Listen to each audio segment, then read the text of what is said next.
Hello friends, ഇന്ന് ഞാൻ explain ചെയ്തു തരാൻ പോകുന്നത് സൈറൻ എന്ന തമിഴ് മൂവിനെ കുറിച്ചിട്ടാണ്. ഒരുപാട് ത്രില്ലിംഗ് എലമെന്റ്സ് ഉള്ള ഒരു കിടിലൻ മൂവിയാണിത്. കൊലക്കുറ്റത്തിന് ജയിലിൽ പോകുന്ന നായകൻ റിലീസായി പുറത്തിറങ്ങിയതിനു ശേഷം നായകന്റെ ജീവിതത്തിൽ കുറെ കാര്യങ്ങൾ സംഭവിക്കുവാണ്. അതെന്തെല്ലാമാണ്, അതെങ്ങനെയാണ് നായകൻ നേരിട്ടതെന്നൊക്കെയാണ് ഈ ഒരു മൂവിയിൽ പറഞ്ഞിരിക്കുന്നത്. അപ്പൊ ഇനി പറഞ്ഞധികം ബോറടിപ്പിക്കുന്നില്ല, നേരെ സ്റ്റോറിയിലേക്ക് പോവാം.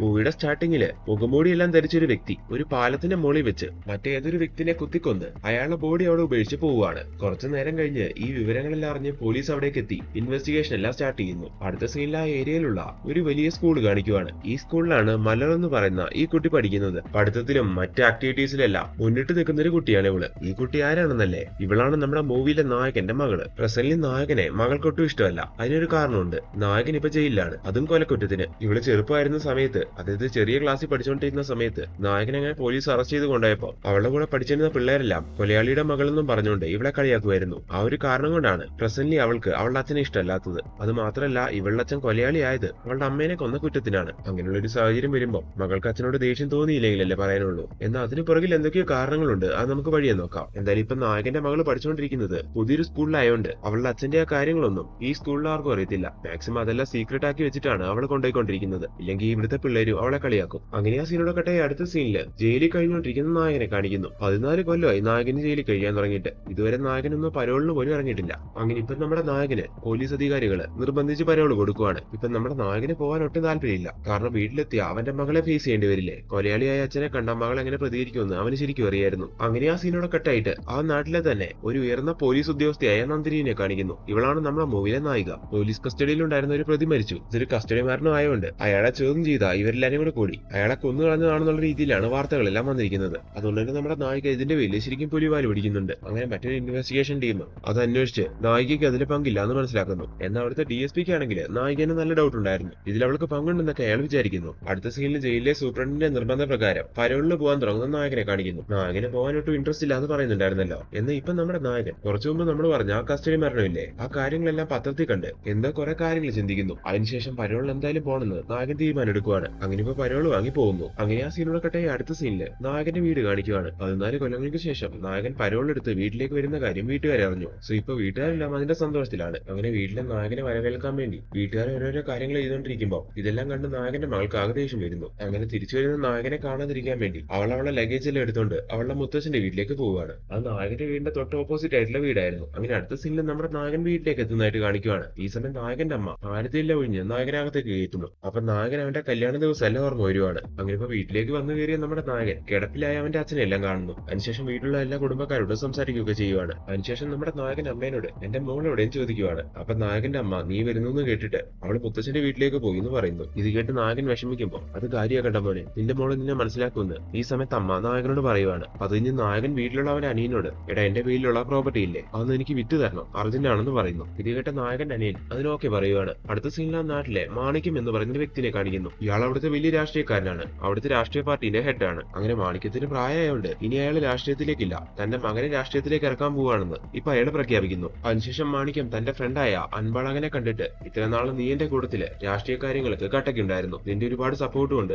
എനിക്ക് ഒരുപാട് നേട്ടങ്ങൾ ഉണ്ടായിട്ടുണ്ട്. സോ എനിക്ക് തന്നോണ്ടിരുന്ന സപ്പോർട്ട് നീ എന്റെ മകനും കൊടുക്കണം, അവനും ജയിപ്പിക്കണം. ഇത് കേൾക്കുന്ന സമയത്ത് അൻപഴകൻ ശരി ഓക്കെ എന്നൊക്കെ പറഞ്ഞ് അവിടുന്ന് പുറത്തിറങ്ങുന്നു. ഇയാൾക്ക് ശ്വാസം മുട്ടലിന്റെ സീൻ ഉണ്ടായിരുന്നു. ഇപ്പൊ ഒരു ഇൻഹേലർ ഒക്കെ എടുത്ത് അവിടുന്ന് പോകുന്ന സമയത്ത് അയാൾ വലിക്കുന്നതായിട്ട് കാണിക്കുന്നു. ഇയാൾ മാണിക്യത്തിനോട് അങ്ങനെ പറഞ്ഞിട്ടുണ്ടായിരുന്നെങ്കിലും മാണിക്യം കഴിഞ്ഞ അയാളുടെ സ്ഥാനത്തേക്ക് ഇയാൾക്ക് കയറാന്ന് വിചാരിച്ചോണ്ടിരിക്കുകയായിരുന്നു ഇയാള്. എന്നാൽ മാണിക്യം അതിനിടയിലൂടെ തന്റെ മകനെ അതിലേക്ക് കയറ്റാൻ ശ്രമിച്ചില്ലേ, അത് ഇയാൾക്ക് ഇഷ്ടമായില്ല. അങ്ങനെ ഇപ്പൊ അൻപളകൻ അയാളുടെ ആൾക്കാരെ വിളിച്ച് മാണിക്യത്തിന് എങ്ങനെയെങ്കിലും തീർത്ത് എനിക്ക് ആ സ്ഥാനം സ്വന്തമാക്കണം, അതിനുവേണ്ട കാര്യങ്ങളെല്ലാം ചെയ്യണം എന്നൊക്കെ പറയുന്നു. അടുത്ത സീനിൽ പരോളിലിറങ്ങിയ നായകനടുത്തേക്ക് ഷാഡോ പോലീസായ യോഗി ബാബു എത്തുവാണ്. അങ്ങനെ ഇപ്പൊ ഒരു പേപ്പറിൽ സൈൻ ചെയ്യണമെന്ന് പറയുന്ന സമയം നായകൻ അയാളുടെ സ്റ്റേഷനിലേക്ക് പോയിട്ട് ആ പേപ്പറിലെല്ലാം സൈൻ ചെയ്ത് കൊടുക്കുവാണ്. ഈ സമയമാണ് ഇൻസ്പെക്ടറായ നന്ദിനി അവിടേക്ക് വരുന്നത്. ഈ സമയം സ്റ്റേഷനിൽ അവിടുത്തെ ഒരു ലോക്കൽ റൗഡിയായ വിക്കി ഉണ്ടായിരുന്നു. ചെയ്തെന്തോ തെറ്റിന് ഈ സമയത്ത് നമ്മുടെ നായിക വിക്കിനെ ചോദ്യം ചെയ്യുന്നുണ്ട്. അത് കഴിഞ്ഞ് അവിടുന്ന് സൈൻ ചെയ്ത് പോകുന്ന നായകനെ നന്ദിനി കാണുന്നു. പരോളിലിറങ്ങി പ്രതിയല്ലേ താൻ, സൈൻ ചെയ്യാൻ രാവിലെ തന്നെ വരണമെന്ന് അറിഞ്ഞൂടെ, ഇനി വരുമ്പോ ഇങ്ങനെ താമസിക്കില്ലെന്നൊക്കെ അവനോട് പറയുന്നു. ശരി വേണമെന്നും പറഞ്ഞ് നായകൻ ഈ സമയത്ത് അവിടെ നിന്ന് ഇറങ്ങുകയോ ചെയ്യുവാണ്. അങ്ങനെ തിരിച്ച് വീട്ടിലേക്ക് എത്തിയ നമ്മുടെ നായകൻ ഒരു സിറിഞ്ചിൽ എന്തോ ഒരു മരുന്ന് സെറ്റ് ആക്കുവാണ്. അത് കഴിഞ്ഞ് ഈവനിങ് ആവുമ്പോൾ നമ്മുടെ നായകൻ തന്റെ മകളെ ഒന്ന് കാണാമെന്ന് വിചാരിച്ചുകൊണ്ട് അവളുടെ സ്കൂളിന്റെ ഏരിയയിലേക്ക് എത്തുവാണ്. എന്തായാലും നേരിട്ട് അവളെ കാണാനോ സംസാരിക്കാനോ ഒന്നും നായകന് കഴിയില്ല. അതുകൊണ്ട് തന്നെ സ്കൂൾ വിട്ടു വരുന്ന മകളെ കുറച്ച് ദൂരെ നിന്ന് നായകൻ അങ്ങനെ കാണുവാണ്. 14 കൊല്ലങ്ങൾക്ക് ശേഷം മാത്രമല്ല നായകൻ മകളെ കണ്ടത്. അതുകൊണ്ട് തന്നെ ഈ സമയം നായകന്റെ കണ്ണ് നിറയുന്നു. ഇതേ സമയമാണ് മറ്റൊരു കാര്യം സംഭവിക്കുന്നത്. സ്കൂൾ വിട്ട് ഫ്രണ്ട്സിനോടൊപ്പം വരുന്ന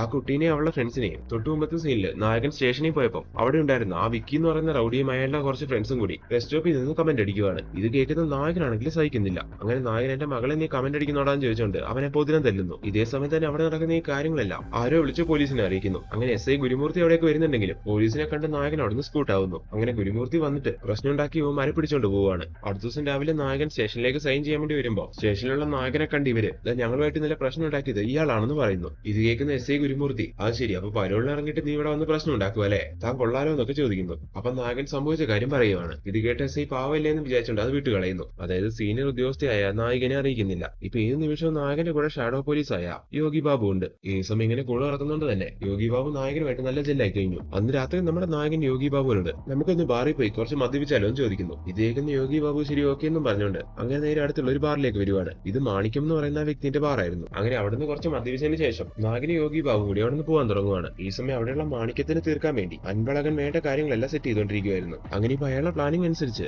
ഈ സമയം ബാറിലെ കറണ്ട് പോകുന്നു. അങ്ങനെ ആ ഒരു ഗ്യാപ്പ് കൊണ്ട് അൻപഴകനും അയാളുടെ ആൾക്കാരും കൂടി മാണിക്യത്തിനെ കുത്തിക്കൊല്ലുവാണ്. അതേസമയം തന്നെ നമ്മുടെ നായകൻ യോഗി ബാബുവായിട്ട് അവിടുന്ന് വണ്ടിയിൽ തിരികെ പോകുന്നതായിട്ടും കാണിക്കുന്നു. ഈ സമയമാണ് മറ്റൊരു കാര്യം കാണിക്കുന്നത്. ഒരു കൊലയാളിയെ ജയിലിലേക്ക് പോകുന്നതിന് മുമ്പ് നമ്മുടെ നായകൻ ഒരു ആംബുലൻസ് ഡ്രൈവർ ആയിരുന്നു. ഒരുപാട് ആൾക്കാരുടെ ജീവൻ നായകൻ രക്ഷപ്പെടുത്തിയിട്ടുണ്ട്. അങ്ങനെ അടുത്ത സീനിൽ ഒരു വീട്ടിലേക്ക് റീച്ച് ആവുകയാണ്. ഈ സമയം ഇതേ കാര്യങ്ങളെല്ലാം തന്റെ മുത്തശ്ശന്റെ വീട്ടിൽ കഴിഞ്ഞുകൊണ്ടിരിക്കുന്ന നായകന്റെ മകൾ ജനലിലൂടെ കാണുന്നുണ്ട്. കാരണം ഈ രണ്ട് വീടുകളും ജസ്റ്റ് ഓപ്പോസിറ്റ് ആണെന്ന് പറയുന്നുണ്ടായിരുന്നല്ലോ. അടുത്ത ദിവസം അൻപഴകനാണെങ്കിൽ മാലിക്കിനെ കൊന്ന ആളെ പിടിക്കണമെന്നും പറഞ്ഞുകൊണ്ട് ഒരുപാട് പ്രഹസനങ്ങൾ ഉണ്ടാക്കിക്കൊണ്ടിരിക്കുന്നു. മരിച്ചുപോയത് ഇത്രയും വലിയൊരു ആളായതുകൊണ്ട് തന്നെ പോലീസുകാർക്കൊക്കെ അതിന്റെ പേരിൽ ഒരുപാട് പ്രഷർ വരുവാണ്. ഗതികേടിന് ഈ കേസിന്റെ ചുമതല കിട്ടുന്നത് നായികയ്ക്കുമാണ്. അങ്ങനെ ഇത് എത്രയും വേഗം കണ്ടുപിടിക്കേണ്ട ഒരു ഉത്തരവാദിത്തം നായികയ്ക്കും ഉണ്ടാവുന്നു. അങ്ങനെ നായിക അതിനെ കഠിനമായി ശ്രമിച്ചുകൊണ്ടിരിക്കുന്നു. അങ്ങനെ ഈ സംഭവം നടന്ന സമയത്ത് ബാലുണ്ടായിരുന്ന ആൾക്കാരെ, അതായത് മെയിൻ ആയിട്ട് അയാളുടെ ആൾക്കാരെ എല്ലാം നായിക ചോദ്യം ചെയ്യുന്നു. അങ്ങനെ സംഭവം നടന്ന സമയത്ത് കറണ്ട് കട്ടായിട്ടുണ്ടായിരുന്നു. ആ ഒരു ഗ്യാപ്പിനാണ് മാണിക്യം കൊല്ലപ്പെട്ടതെന്നൊക്കെ ഈ സമയം നായിക അങ്ങനെ മനസ്സിലാക്കുന്നു. അങ്ങനെ കറണ്ട് കട്ടായിട്ടുണ്ടെങ്കിൽ അത് തീർച്ചയായിട്ടും പ്ലാൻ ചെയ്തതായിരിക്കും. അങ്ങനെയാണെങ്കിൽ മെയിൻ സ്വിച്ചില് കൊലയാളിന്റെ ഫിംഗർ പ്രിന്റ്സും ഉണ്ടാവും. അങ്ങനെ നമ്മുടെ നായിക ഫോറൻസിക് ഡിപ്പാർട്ട്മെന്റിലെല്ലാം വിളിച്ചു വരുത്തി അവിടെ എല്ലാം ചെക്ക് ചെയ്യിക്കുന്നു. ഇതേ സമയം തന്നെ DSP അവിടേക്ക് എത്തിയിട്ട് നായികയ്ക്ക് വീണ്ടും പ്രഷർ കൊടുക്കുവാണ്. അയാൾക്ക് ഓൾറെഡി നായികനെ ഇഷ്ടമല്ല. ഇതേ സമയം തന്നെ അച്ഛൻ മരിച്ചതില് മാണിക്യത്തിന്റെ മകൻ ഒരുപാട് വിഷമത്തിലായിരുന്നു. നീ പേടിക്കണ്ട, നിന്റെ അച്ഛനെ കൊന്നവനെ നമ്മൾ എത്ര വേഗം കണ്ടുപിടിക്കുമെന്ന് അവനെ സമാധാനിപ്പിച്ചുകൊണ്ട് അൻപഴകൻ അവനോട് പറയുവാണ്. അടുത്ത സീനിൽ DSPനെ കാണിക്കുന്നു. ഈ മരിച്ചുപോയ മാണിക്യവും അൻപഴകനുമായിട്ട് DSPക്ക് നല്ല ബന്ധമായിരുന്നു. അതുകൊണ്ട് തന്നെയാണ് ഈ കേസ് എത്രയും വേഗം തെളിയിക്കണമെന്നും പറഞ്ഞുകൊണ്ട് അയാൾ ഇത്ര പ്രശ്നം ഉണ്ടാക്കുന്നത്. അടുത്ത സീനിൽ DSP അൻപഴകനും കൂടി ഒന്ന് മീറ്റ് ചെയ്യുന്നു. അങ്ങനെ ഒരുമിച്ചിരുന്ന് മദ്യപിക്കുന്ന സമയം DSP അൻപഴകനോട് ചോദിക്കുവാണ്, അല്ലെങ്കിൽ എപ്പോഴും നീ മാണിക്യത്തിന്റെ കൂടെ ഉണ്ടാവാറുള്ളതല്ലേ എന്ന്. അന്ന് മാത്രം ആ സംഭവം നടക്കുമ്പോൾ നീ അവിടെ പോയി ഇലക്ഷന്റെ കുറച്ച് വർക്കുള്ളതുകൊണ്ട് ഞാൻ അങ്ങോട്ട് പോയിരിക്കുമായിരുന്നു എന്ന് ഈ സമയത്ത് അയാൾ പറയുന്നു. അന്നയിക്കുന്ന അതേ സമയം തന്നെ മറ്റൊരു കാര്യം സംഭവിക്കുകയാണ്. കൊലയാളി മാണിക്യത്തിനെ കൊല്ലാൻ ഉപയോഗിച്ച കത്തി പോലീസുകാർ കണ്ടെത്തുന്നു. കൊലയാളി ആരാണെന്ന് ഫൈൻഡ് ചെയ്യാൻ വേണ്ടി അവരിപ്പോ അത് ഫോറൻസിക് ഡിപ്പാർട്ട്മെന്റിന് കൈമാറിയിരിക്കുന്നു. എന്തായാലും ഈ കാര്യം അറിഞ്ഞ അൻപഴകനാണെങ്കിൽ ആകെ പേടിച്ചു പോവുകയാണ്. അങ്ങനെ ഇപ്പൊ അയാൾ അയാളുടെ ഒരാളെ ആ കുറ്റമായിട്ട് ജയിലിലേക്ക് പോകാൻ റെഡിയാക്കി വെക്കുന്നു. അടുത്ത സീനിൽ നമ്മുടെ നായിക മാണിക്യത്തിന്റെ പോസ്റ്റ്മോർട്ടം റിപ്പോർട്ട് എല്ലാം ഡോക്ടർ എടുത്തുനിന്ന് വാങ്ങുവാണ്. ഈ സമയം മാണിക്യത്തിന്റെ മരണത്തിനെ പറ്റിയുള്ള ഒരുപാട് ഡീറ്റെയിൽസ് നായിക ഡോക്ടറോട് ചോദിച്ച് മനസ്സിലാക്കുന്നു. ഈ കൊലയുടെ പാറ്റേൺ എല്ലാം മനസ്സിലാക്കുന്ന സമയത്ത് സ്ഥിരമായിട്ട് ഇതുപോലത്തെ കൊലകളെല്ലാം ചെയ്തുകൊണ്ടിരിക്കുന്ന ഡേവിഡ് എന്ന് പറയുന്ന ഒരു വ്യക്തിയെ പറ്റി നായിക മനസ്സിലാക്കുന്നു. ആ കൊടും പ്രദീപ ജയിലിലാണ്. ഇനി ഒരു പക്ഷേ ആരെങ്കിലും അവനെ പുറത്തിറക്കി അവനെ കൊണ്ടായിരിക്കും ഈ കാര്യങ്ങൾ ചെയ്യിച്ചെന്ന് നായിക ഈ സമയത്ത് ആലോചിക്കുന്നു. അങ്ങനെയാണെങ്കിൽ ആ ഒരു രീതിക്കും കൂടി അന്വേഷിക്കാമെന്ന് വിചാരിച്ചുകൊണ്ട് ജയിലിലേക്ക് ഡേവിഡിനെ കാണാൻ വേണ്ടി നായിക എത്തുവാണ്. എന്നാൽ അവിടെ അന്വേഷിക്കുമ്പോൾ അവർ പറയുന്നത് ആ ഡേവിഡ് 2 മാസങ്ങൾക്ക് മുമ്പ് റിലീസായി എന്നാണ്. ഇത് കേൾക്കുന്ന നായികയ്ക്ക് വീണ്ടും ഡൗട്ട് ആവുന്നു. അങ്ങനെ ഇപ്പൊ അയാളുടെ അഡ്രസ് എല്ലാം കണ്ടെത്തി അയാളെ അന്വേഷിക്കാൻ വേണ്ടി നായിക അവിടേക്ക് എത്തുന്നു. അങ്ങനെ അയാളെ പറ്റി അന്വേഷിക്കുന്ന സമയത്താണ് മനസ്സിലാവുന്നത് കുറച്ച് ആഴ്ചകൾക്ക് മുമ്പ് അയാൾ മരണപ്പെട്ടു പോയെന്ന്. അങ്ങനെ നായികന്റെ ആ അന്വേഷണവും ഡെഡ് എൻഡിൽ പോയി നിൽക്കുവാണ്. എന്നാൽ ഇപ്പൊ നമ്മുടെ നായികയ്ക്ക് ഒരേ ഡൗട്ട്, എന്നാലും ആരായിരിക്കും ഡേവിഡിന്റെ ആ പാറ്റേൺ ഉപയോഗിച്ച് മാണിക്യത്തിനെ കൊന്നുകളഞ്ഞത് എന്ന്. അടുത്ത സീനിൽ വീണ്ടും നായിക അന്ന് ആ ബാറിൽ വന്ന ബാക്കി ആൾക്കാരെ പറ്റി എല്ലാം അന്വേഷിക്കാൻ തുടങ്ങുന്നു. അപ്പൊ അവിടുത്തെ പേരൊരു പറഞ്ഞു കൊടുക്കുന്നുണ്ട്, മേഡം അന്നൊരു പോലീസുകാരനും അയാളുടെ കൂടെ മറ്റൊരു വ്യക്തിയും വന്നായിരുന്നു എന്ന്. നായകനെ യോഗി ബാബുവിനെയാണ് അവർ പറയുന്നത്. നായകനെ യോഗി ബാബുവിനെ ശരിക്കും അറിയാത്തോണ്ട് അവിടുത്തെ ആൾക്കാരുടെ ഡീറ്റെയിൽസ് ഒന്നും പറഞ്ഞു കൊടുക്കുന്നില്ല. അതുകൊണ്ട് നായികയ്ക്ക് മനസ്സിലാവുന്നില്ല. അടുത്ത സീനിൽ നമ്മുടെ നായകനെ കാണിക്കുന്നു. അന്ന് നായകൻ അനിയനോട് പറഞ്ഞ കാര്യമില്ലേ, അതായത് അവന്റെ ആ പ്രോപ്പർട്ടി ഒന്ന് വിറ്റ് തരണമെന്ന്. അത് ഇതുവരെ വിറ്റുപോയിട്ടില്ല. അതുകൊണ്ട് നമ്മുടെ നായകൻ അവന്റെ കൂടെയുള്ള ഷാഡോ പോലീസായ യോഗി ബാബുവിനോട് ഈ കാര്യം പറയുന്നു. പ്രോപ്പർട്ടി വിൽക്കാനാണെങ്കിൽ അതിനെ പറ്റി ആളെന്റെ അടുത്തുണ്ടെന്നും പറഞ്ഞുകൊണ്ട് അയാൾ നായകനെ കൂട്ടിക്കൊണ്ട് നേരെ അൻപഴകന്റെ അടുത്തേക്ക് എത്തുവാണ്. അങ്ങനെ അയാളോട് ഈ കാര്യം പറഞ്ഞ് ഈ സാറിന്റെ പ്രോപ്പർട്ടിയാണ്, അന്ന് എത്രയും വേഗം വിൽക്കണമെന്ന് പറയുന്നു. അങ്ങനെ ഇപ്പൊ അൻപഴകൻ നായകനെ കണ്ടപ്പോ എന്തൊക്കെ കാര്യങ്ങൾ ഓർമ്മ വരുന്നു. അങ്ങനെ അയാളെ നായകനോട് നീ ആ പഴയ ആംബുലൻസ് ഡ്രൈവർ അല്ലേ എന്ന് ചോദിക്കുന്നു. ഇത് കേട്ട് നായകൻ അയാളെ തെല്ലാൻ തുടങ്ങുന്നു. അങ്ങനെ നായകൻ തല്ലിത്തല്ലി അയാളെ താഴെ വീഴുന്ന സമയം അയാൾക്ക് ശ്വാസം മുട്ടിന്റെ പ്രശ്നം ഉണ്ടെന്ന് പറഞ്ഞായിരുന്നല്ലോ. അങ്ങനെ ഇപ്പൊ ശ്വാസം മുട്ടി അയാളെ ഇൻഹേലർ തപ്പുവാണ്. ഈ സമയം നമ്മുടെ നായകന്റെ പോക്കറ്റിൽ കിടന്ന ഒരു ഇൻഹേലർ അയാൾക്ക് നേരെ ഇട്ട് കൊടുക്കുന്നു. അങ്ങനെ അതെടുത്ത് വലിച്ചതും അൻപഴകൻ സ്പോട്ട് ഔട്ട്. നായകൻ എന്തോ ഒരു മരുന്ന് സിറിഞ്ചിൽ നടക്കുന്നൊക്കെ ആയിട്ട് കാണിക്കുന്നുണ്ടായിരുന്നല്ലോ, അതെന്തോ വിഷമായിരുന്നു. അത് ഇതിലേക്ക് സെറ്റ് ചെയ്തിട്ടാണ് നായകൻ കൊണ്ടുവന്നത്. അതുകൊണ്ടാണ് അത് വലിച്ച് ഇയാൾ മരിച്ചത്. അങ്ങനെ അവിടെ ഈ കാര്യങ്ങളെല്ലാം നടന്നു നടന്നുകൊണ്ടിരിക്കുന്ന അതേ സമയം തന്നെയാണ് ആ കേസുമായിട്ട് ബന്ധപ്പെട്ട് അൻപളകനോട് എന്തോ ചോദിച്ചു മനസ്സിലാക്കാൻ വേണ്ടി നമ്മുടെ നായിക അവിടേക്ക് വരുന്നത്. ഇത് കണ്ട യോഗി ബാബു പെട്ടെന്ന് തന്നെ നായകനെയും കൂട്ടി അവിടെ നിന്ന് സ്കൂട്ടാവുന്നു. എന്നാൽ ഈ കാര്യങ്ങളൊന്നും അറിയാതെ അകത്ത് വന്ന് നോക്കുന്ന നമ്മുടെ നായിക കാണുന്നത് മരിച്ചു കിടക്കുന്ന അൻപളകനെയാണ്. അങ്ങനെ ഇതും വലിയ വിവാദമാവുന്നു. കാര്യങ്ങൾ അറിയുന്ന DSP നായികയ്ക്ക് 48 മണിക്കൂർ കൊടുത്ത് അതിനുള്ളിൽ ഈ കേസ് തെളിയിക്കണമെന്ന് പറയുകയാണ്. കാരണം ഇപ്പൊ രണ്ടാമതും മരിച്ചത് അയാൾ ഒറ്റ ചങ്ങാതിയാണല്ലോ.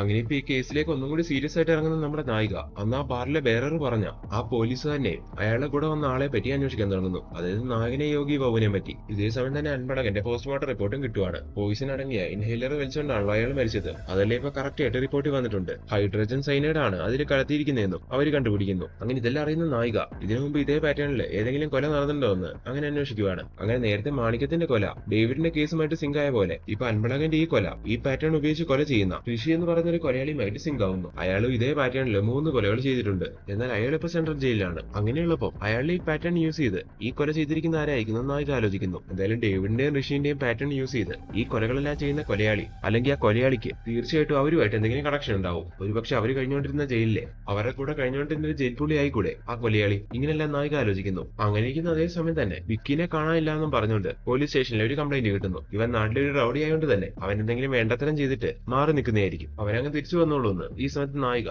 കംപ്ലൈന്റ് കൊടുക്കാൻ വന്ന അവന്റെ ആൾക്കാരോട് പറയുന്നു. അപ്പോഴാണ് കുറച്ച് ദിവസങ്ങൾക്ക് മുമ്പ് അവനുണ്ടാക്കിയ പ്രശ്നങ്ങളെ പറ്റിയല്ല ഇപ്പൊ അവര് നായകനോട് തുറന്നു പറയുന്നത്. അതായത് നായകന്റെ മകളെ സൈറ്റ് അടിച്ചതിന് നായകൻ പ്രശ്നം ഉണ്ടാക്കിയതും അങ്ങനെ ജയിലിൽ കയറിയ കാര്യങ്ങളെല്ലാം നായകനെന്ന് സംഭവിച്ച കാര്യങ്ങളെല്ലാം പറഞ്ഞപ്പോ പാവം തോന്നിയ ഗുരുമൂർത്തി നായകനെ അറിയിക്കാതെ അത് ഒതുക്കിയായിരുന്നല്ലോ. അങ്ങനെ ഇപ്പൊ ഈ കാര്യങ്ങളെല്ലാം അറിയുന്ന നായിക അപ്പൊ അന്ന് ഈ കാര്യങ്ങൾ ഉണ്ടായിട്ട് താനും തന്നെ അറിയിക്കാത്തതെന്ന് ചോദിച്ചുകൊണ്ട് ഗുരുമൂർത്തിനെ വഴക്ക് പറയുന്നു. അതിനുശേഷം ആ കേസ് നായിക ഏറ്റെടുക്കുവാണ്. എന്നിട്ട് ഇപ്പൊ അവള് ജയിലിൽ നിന്ന് പരവളായ നമ്മുടെ നായകനെ പറ്റി ശരിക്കും ഒന്ന് അന്വേഷിക്കുന്നു. 14 കൊല്ലങ്ങൾക്ക് മുമ്പ് കൊല ചെയ്ത കുറ്റത്തിന് സെൻട്രൽ ജയിലിൽ പോയ ആളാണ് നായകൻ. അതേ സെൻട്രൽ ജയിലിൽ തന്നെയായിരുന്നു കൊലപ്പുള്ളികളായ ഡേവിഡും ഋഷി ഉണ്ടായിരുന്നത്. 2008 അവരൊരേ സെല്ലിലുമായിരുന്നു. ഈ കാര്യങ്ങളെല്ലാം നമ്മുടെ നായിക ഇപ്പൊ അന്വേഷിച്ച് കണ്ടുപിടിക്കുന്നു. അങ്ങനെ നായിക അന്വേഷിക്കുന്ന കൊലയാളി അതായത് ഋഷിന്റെയും ഡേവിഡിന്റെയും പരിചയക്കാരനായ കൊലയാളി അവരുടെ ആ ഫോർമാറ്റ് എല്ലാം യൂസ് ചെയ്ത് കൊല നടത്തുന്ന ആ കൊലയാളി നായകനാണോ എന്നുള്ള ഡൗട്ട് നായികന്റെ മനസ്സിലുണ്ടാവുന്നു. അങ്ങനെ ഈ ഡൗട്ട് കൊണ്ട് നമ്മുടെ നായിക ബാറിലെ ബേററെ കണ്ടിട്ട് യോഗി ബാബുവിന്റെ ഒരു ഫോട്ടോ കാണിച്ച് ഇതാണോ അന്ന് വന്ന ആ പോലീസുകാരൻ ചോദിക്കുന്നു. ആ അതെ മേഡം, ഇയാള് തന്നെ അന്ന് വന്നത്. ഇങ്ങനെയും കൂടി ആ ബേറർ പറയുന്ന സമയം നായിക ഉറപ്പിക്കുവാണ് അപ്പൊ അന്ന് യോഗി ബാബുവിന്റെ കൂടെ നായകനുമാണ് ആ ബാറിലേക്ക് എത്തിയിട്ടുണ്ടായിരുന്നത് എന്ന്. അങ്ങനെ ഇപ്പൊ നായകനാണ് പ്രതി എന്ന് മനസ്സിലാക്കുന്ന നായിക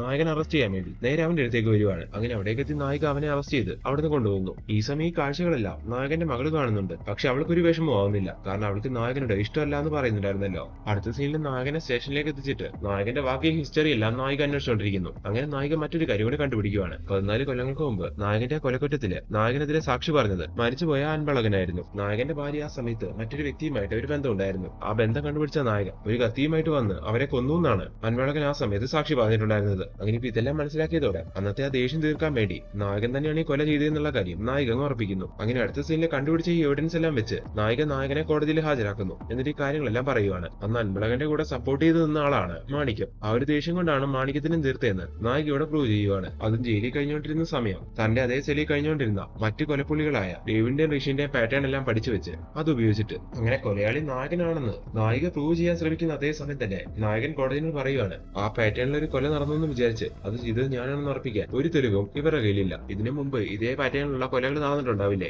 അത് ഞാനാണെന്ന് ഇവർക്ക് പറയാൻ കഴിയുമോ? ഇല്ലല്ലോ. ഇത് കേൾക്കുന്ന അതേ സമയം തന്നെ നായകന്റെ വക്കീൽ അതിൽ കയറി പിടിക്കുവാണ്. കഴിഞ്ഞ മാസം ബീഹാറിൽ വെച്ച് ഇതേപോലെ ഒരു കൊല നടന്നിട്ടുണ്ട്. അന്ന് എന്റെ ഈ കക്ഷി ജയിലായിരുന്നു. അപ്പൊ അത് ചെയ്ത് മറ്റൊരാളാണെന്നോ ഇതിലൂടെ മനസ്സിലായില്ലേ? അതേപോലെ ആയിക്കൂടെ ഇതൊന്നും ഈ സമയത്ത് വക്കീൽ ചോദിക്കുന്നു. ഇത് കേൾക്കുന്ന കോടതി ഒന്ന് ചിന്തിക്കുവാണ്. ഇതേ സമയം തന്നെ നായകൻ മറ്റൊരു കാര്യം കൂടി പറയുവാണ്. കുറച്ച് നാളുകൾക്ക് മുമ്പ് ഒരു കസ്റ്റഡി മരണം സംഭവിച്ചെന്നും പറഞ്ഞുകൊണ്ട് കുറച്ച് നാളത്തേക്ക് ഈ നന്ദിനി മേഡം സസ്പെൻഷനിലായിരുന്നു. ആ മരിച്ചുപോയ ആള് അൻപളകന്റെയും മാണിക്യത്തിന്റെ ആളായതുകൊണ്ട് തന്നെ അവരതിന്റെ പേരിൽ ഒരുപാട് പ്രശ്നങ്ങൾ കാട്ടിക്കൂട്ടിയിരുന്നു. സോ ആ ഒരു ദേഷ്യം കൊണ്ട് അവരോടുള്ള ദേഷ്യം കൊണ്ട് നന്ദിനിക്ക് അവരോട് ദേഷ്യം ഉണ്ടാവണല്ലോ. അപ്പൊ കൊലയാളി നന്ദിനി ആയിക്കൂടെ എന്ന് നായകൻ ഒരു ഒറ്റ ചോദ്യം ചോദിക്കുന്നു. അതായത് നായകൻ എങ്ങനെയാണോ നന്ദിനി സംശയിച്ചത് അതേ രീതിക്ക് നായകൻ തിരിച്ചു പഠിക്കുവാണ്. അങ്ങനെ ഇപ്പൊ ഇതേപോലത്തെ കുറെ കാര്യങ്ങൾ നടന്നുകൊണ്ട് നായകനെ കോടതി ജാമ്യം കൊടുക്കുന്നു. അതിലെ കേസ് ശരിക്കും ഒന്നുകൂടി അന്വേഷിച്ച് വരാൻ നായകനോട് കോടതി പറയുകയും ചെയ്യുവാണ്. അങ്ങനെ ഇപ്പൊ അവിടെ നിന്ന് ഇറങ്ങുന്ന നമ്മുടെ നായകനെ കണ്ട് നീ ജയിച്ചു എന്ന് വിചാരിക്കണ്ട, ഈ കൊലകളെല്ലാം ചെയ്തത് നീയാണെന്നുള്ള കാര്യം എനിക്ക് ഉറപ്പാണ്, അത് ഞാൻ എത്രയും വേഗം തെളിയിക്കുമെന്ന് പറഞ്ഞുകൊണ്ട് പോകുന്നു. ഈ സമയത്താണ് നായകൻ ജയിലിൽ നടന്ന കുറെ കാര്യങ്ങൾ അങ്ങനെ ആലോചിക്കുന്നത്. നായകൻ ജയിലില് മൂർത്തി എന്ന് പറയുന്ന ഒരു കൊലയാളിയുമായിട്ട് നല്ല ബന്ധം ഉണ്ടായിരുന്നു.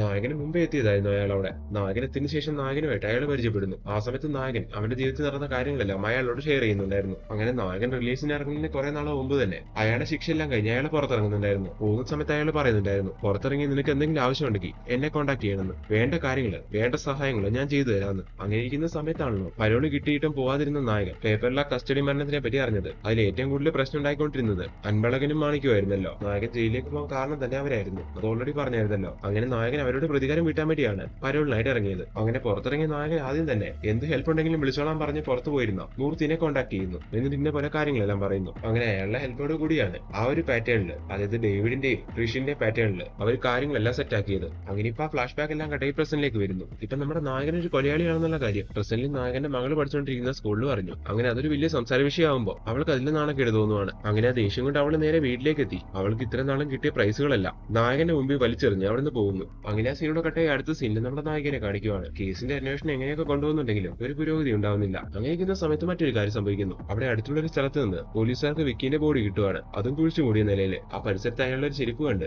അത് അന്വേഷിച്ച് പോകുന്ന സമയത്താണ് പോലീസുകാർ ഈ കാര്യം കണ്ടുപിടിക്കുന്നത്. അങ്ങനെ ഇപ്പൊ കണ്ടുപിടിച്ച ബോഡി പോലീസുകാർ പോസ്റ്റ്മോർട്ടത്തിന് അയക്കുന്നു. അങ്ങനെ ഇപ്പൊ ഈ കൊലയും ചെയ്തത് നായകൻ തന്നെ ആയിരിക്കും എന്നാണ് നായിക വിശ്വസിക്കുന്നത്. എന്നാൽ നായകനാണ് ഇതെല്ലാം ചെയ്തതെന്ന് തെളിയിക്കാനായിട്ട് നായകന്റെ ഒരു ഫിംഗർ പ്രിന്റ് പോലും കിട്ടിയിട്ടില്ല. അതിനുശേഷം നമ്മുടെ നായിക വിക്കിന്റെ ആൾക്കാരോട് അവനെ പറ്റി അന്വേഷിക്കാൻ തുടങ്ങുന്നു. വിക്കിക്ക് മണികണ്ഠൻ എന്ന് പറയുന്ന ഒരു ശത്രു ഉണ്ടായിരുന്നു. അങ്ങനെ ഇപ്പൊ അവനെ പറ്റി അന്വേഷിക്കുന്ന സമയം, അവനെ അറസ്റ്റ് ചെയ്ത് ചോദ്യം ചെയ്യുന്ന സമയം അവൻ കുറെ സത്യങ്ങൾ തുറന്നു പറയുവാണ്. അൻപഴകൻ മാണിക്യത്തിനെ കൊല്ലാൻ പറഞ്ഞ് 50 ലക്ഷം രൂപ കൊടുത്തു. അതിൽ നിന്നൊരു 5 ലക്ഷം വിക്കിക്ക് കൊടുത്ത് അവനെ കൊണ്ട് മാണിക്യത്തിനെ കൊല്ലാൻ വേണ്ടി ഞാൻ പ്ലാൻ ചെയ്തു. എന്നാൽ അവൻ അതിന് പോകുന്നതിന് മുമ്പ് തന്നെ ആരും അയാളെ കൊന്നിട്ടുണ്ടായിരുന്നു. എന്നിട്ട് കൊടുത്ത പണം ഞാൻ തിരിച്ചു വെച്ചപ്പോ അവൻ എനിക്ക് തരാൻ തയ്യാറായില്ല. അങ്ങനെ അതിന്റെ പേരിലാണ് ഞങ്ങൾ തമ്മിൽ വഴക്കായത്, അങ്ങോട്ടും ഇങ്ങോട്ടും ശത്രുക്കളായത്. പിന്നെ ഈ കാര്യങ്ങൾ എങ്ങാനും പോലീസ് പിടിക്കുമ്പോൾ അവൻ തുറന്നു പറഞ്ഞാലെന്ന് പേടിച്ചാണ് ഞാൻ അവനെ എങ്ങ് കൊന്നു കളഞ്ഞത്. അങ്ങനെ ഇപ്പൊ ഈ കാര്യങ്ങളെല്ലാം മനസ്സിലാക്കി നമ്മുടെ നായിക അടുത്ത സീനിലെ DSPനെ കണ്ട് ഈ കാര്യങ്ങളെല്ലാം പറയുന്നു. അതുപോലെ ഈ കാര്യങ്ങളെല്ലാം നടന്നുകൊണ്ടിരിക്കുന്നതിന്റെ പുറകിലൂടെ ഈ കൊലകളെല്ലാം ഭംഗിയായി ചെയ്തു തീർത്തത് നായകൻ തന്നെയാണെന്നുള്ള ഡൗട്ട് നായികയ്ക്ക് ഇതുവരെ മാറിയിട്ടില്ല. അങ്ങനെ നായകനെ പറ്റി കൂടുതൽ അന്വേഷിക്കണമെന്ന് DSPനോട് പറയുന്ന സമയം DSP പറയുവാണ്, ഇപ്പൊ ഈ കേസിന്റെ പേരില് ഈ കേസ് തെളിയിക്കാത്തോണ്ട് പത്രക്കാര് നമുക്ക് തലവേന തന്നുകൊണ്ടിരിക്കുകയാണ്. സോ ഇനി ഇതിങ്ങനെ നീട്ടിക്കൊണ്ടു പോകണ്ട.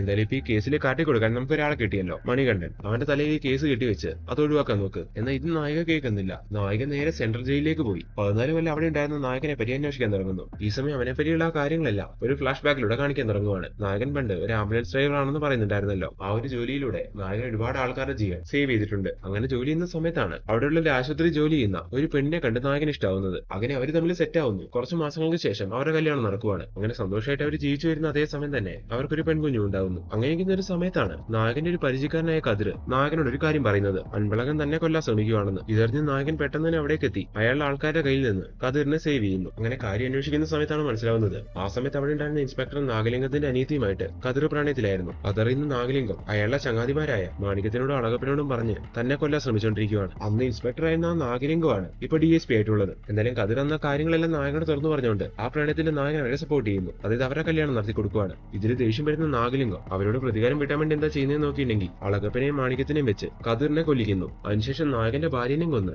കതിറും നായകന്റെ ഭാര്യയുമായിട്ട് ഒരു ഇല്ലീഗൽ അഫയർ ഉണ്ടായിരുന്നു. അത് കണ്ടുപിടിച്ച നായകൻ അവരെ രണ്ടുപേരെയും കൊന്നു കളഞ്ഞ് പ്രതികാരം വീട്ടി എന്നുള്ള രീതിയിൽ നായകന്റെ തലയിലേക്ക് ആ കേസെല്ലാം കെട്ടിവെച്ച് അങ്ങനെ നായകനെ ജയിലിലേക്ക് അയപ്പിക്കുന്നു. അങ്ങനെ ഇപ്പൊ നായകനെ പറ്റിയുള്ള ഫ്ലാഷ് ബാക്ക് എല്ലാം മനസ്സിലാക്കി നന്ദിനി നായകൻ ഇത് ചെയ്യാനുണ്ടായ കാരണമെല്ലാം മനസ്സിലാക്കി കഴിഞ്ഞു. അടുത്ത സീനില് നായകൻ മാണിക്യത്തിന് എങ്ങനെ കൊന്നെന്നുള്ള സീക്വൻസ് എല്ലാം ഈ സമയത്ത് കാണിക്കുന്നു. അടുത്ത സീനിൽ നമ്മുടെ നായകനെ കാണിക്കുവാണ്. സംഭവിച്ചു വെച്ച് നോക്കുവാണെങ്കിൽ അല്ലെങ്കിൽ നടന്ന കാര്യങ്ങൾ വെച്ച് നോക്കുവാണെങ്കിൽ അടുത്തതായിട്ട് മരിക്കാൻ പോകുന്നത് നാഗലിംഗമായിരിക്കും. കാരണം ഇനി നായകന് ദേഷ്യമുള്ളത് അയാളോട് മാത്രമാണ്. ബാക്കി എല്ലാവരെയും നായകൻ തീർത്ത് കളഞ്ഞല്ലോ. അങ്ങനെ അവൾ ആ കാര്യം DSPനോട് പറയുന്നുണ്ട്. ഇത് കേട്ട് DSP നായകനോട് വേണ്ട കാര്യങ്ങൾ ഞാൻ ചെയ്തോളാം എന്ന് പറയുന്നു. അങ്ങനെ അയാൾ എന്താ ചെയ്യുന്നതെന്ന് അറിയാമോ? നായകനെ തീർക്കാനുള്ള കാര്യങ്ങൾ രഹസ്യമായിട്ട് പുറകിലൂടെ ചെയ്യുവാണ്. എന്നാൽ അയാൾ നായകനെ തീർക്കുന്നതിന് മുമ്പേ നായകനെ അയാളെ തീർക്കുന്നു. അതും മുമ്പത്തെ പോലെ തന്നെ ഒരു തെളിവില്ലാതെ. അങ്ങനെ ഇപ്പൊ അതെല്ലാം കഴിഞ്ഞ് നായകന്റെ പരോള് കഴിയുമ്പോൾ നായകൻ അങ്ങനെ തിരിച്ചു ജയിലിലേക്കും പോവുകയാണ്. 14 കൊല്ലങ്ങൾക്ക് ശേഷം നായകൻ ജയിലിൽ നിന്ന് ഇറങ്ങിയത് ചെയ്തിട്ടില്ലാത്തൊരു കുറ്റം തന്റെ തലയെ കെട്ടിവെച്ച അവന്മാരോടെല്ലാം പ്രതികാരം വീട്ടാൻ വേണ്ടിയായിരുന്നല്ലോ. അതെല്ലാം ഇപ്പൊ വീട്ടിൽ കഴിഞ്ഞു. അങ്ങനെ നായകൻ സമാധാനത്തോടു കൂടി അവിടെ നിന്ന് പോവുകയാണ്. ഇതേ സമയം നന്ദിനി അവള് മനസ്സിലാക്കിയ കാര്യങ്ങളെല്ലാം, അതായത് നായകന്റെ കഥയല്ല, നായകന്റെ മകളോട് പറയുന്നുണ്ടായിരുന്നു. അങ്ങനെ നായകൻ കുറ്റമൊന്നും ചെയ്തിട്ടില്ല എന്ന് മനസ്സിലാവുന്ന സമയത്ത് മകൾക്ക് നായകനോടുള്ള ദേഷ്യം എല്ലാം മാറുവാണ്. അങ്ങനെ അവള് ജയിലിലേക്ക് തിരിച്ചു പോകുന്ന നായകനെ കാണാൻ വേണ്ടി വരുന്നു.